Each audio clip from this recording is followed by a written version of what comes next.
Okay, here we are with another modern matchup. This time we're playing Goblins. This is another article for the another video for the 20th article, where I'm just going over some old decks that I played. This is an updated list of the Goblins deck that I've seen do well in the modern dailies, and we're playing against a blue-white-red Delver deck. It's quite interesting. This is our opener.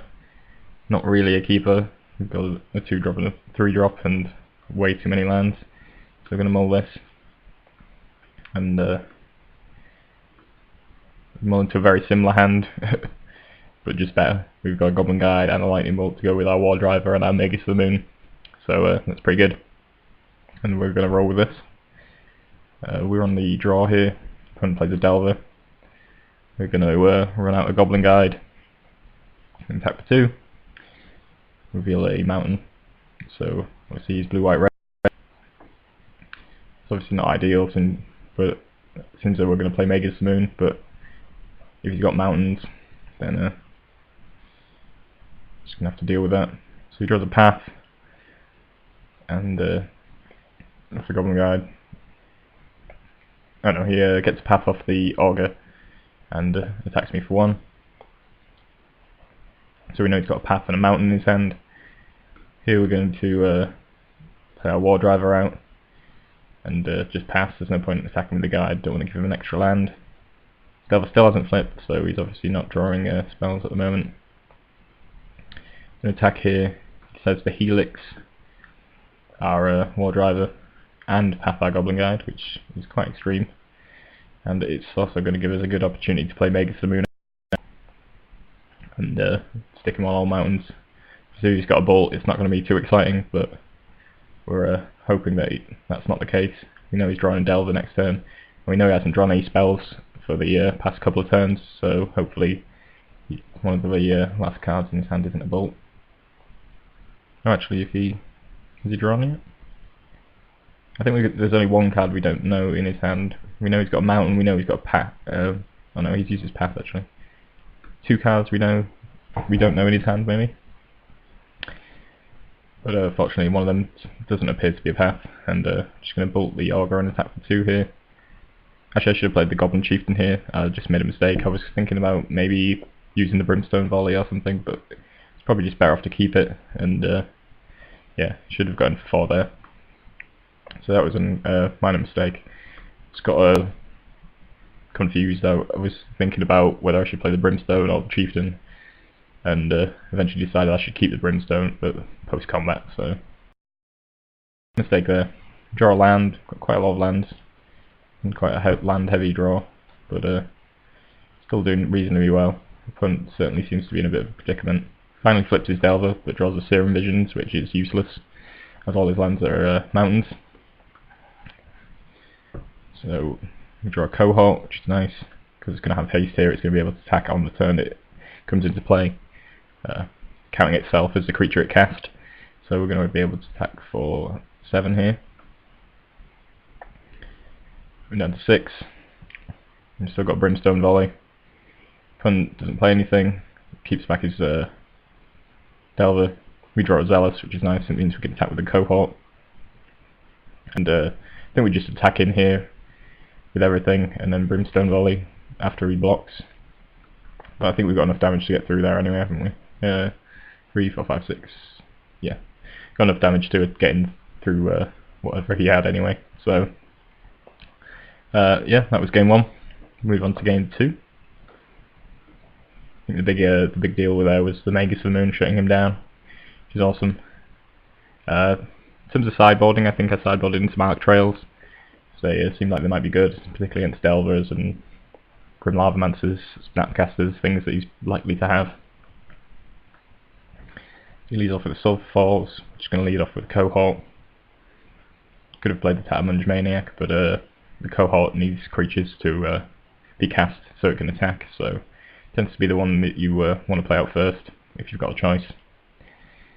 So he fetches up a basic land, so our basic plains, so that means our Maguses are considerably less good this time around. Plays an Augur and gets a Helix, which is also pretty unfortunate. Just going to play a bolt on his auger and play out the Tattmunge Maniac, then we can attack for 2 here. Try and keep some pressure on. Auger is quite annoying against us, this deck. I'm going to try and play out the Magus. We're kind of in a difficult position. Really don't want the Chieftain to just die to Helix, so I'm going to try and play out the Magus. He seems to be a little stuck on lands potentially.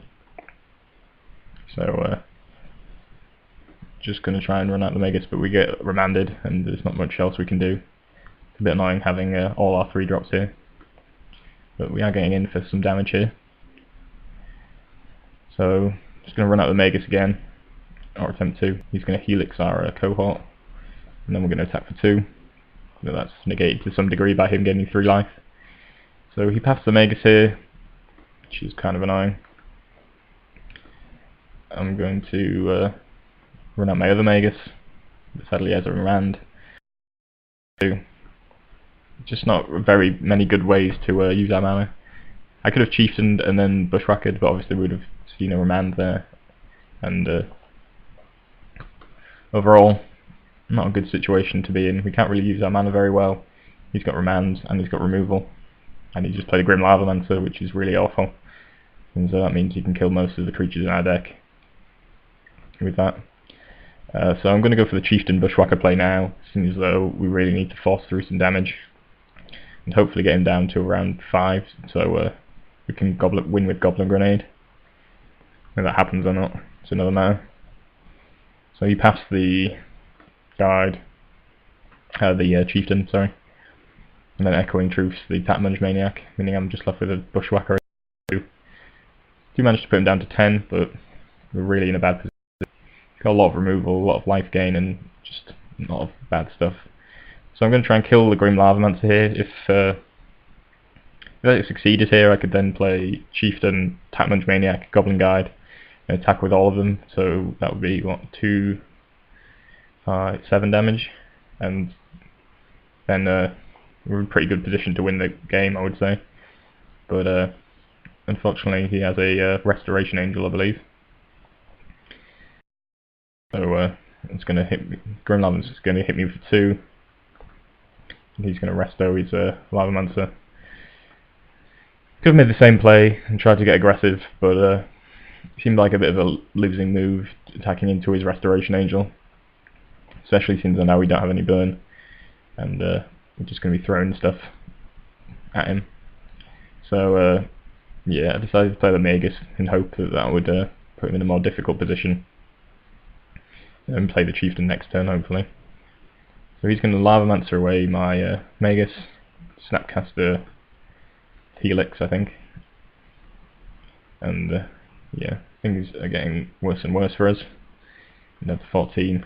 We're going to have an Arc Trail here, so that's quite nice. We're going to be able to get rid of his Grim Lavamancer. And I'm going to get rid of the Snapcaster, seeing as though that can trade with one of our guys.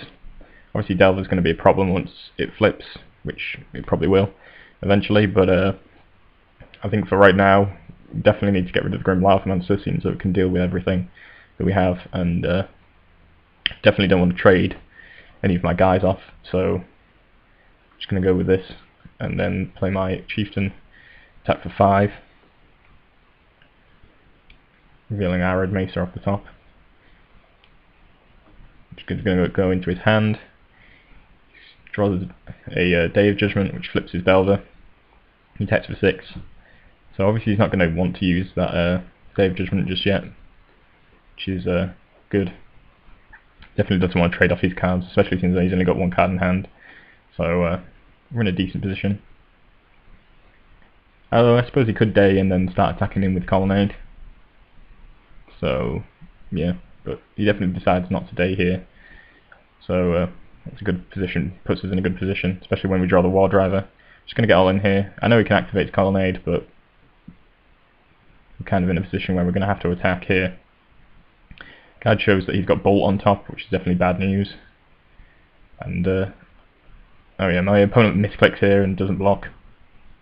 So we actually win here. Because yeah, I think he clicked through his blocker's phase, which was an accident. I don't think we actually would have won here if if you had successfully blocked, as I'm pretty sure these top two cards I took a look were Teetering Peaks and a Mountain, which I don't think would have won us the game, and being only at 8, he could have actually won next turn. So yeah, we would have lost next turn if this hadn't worked out. So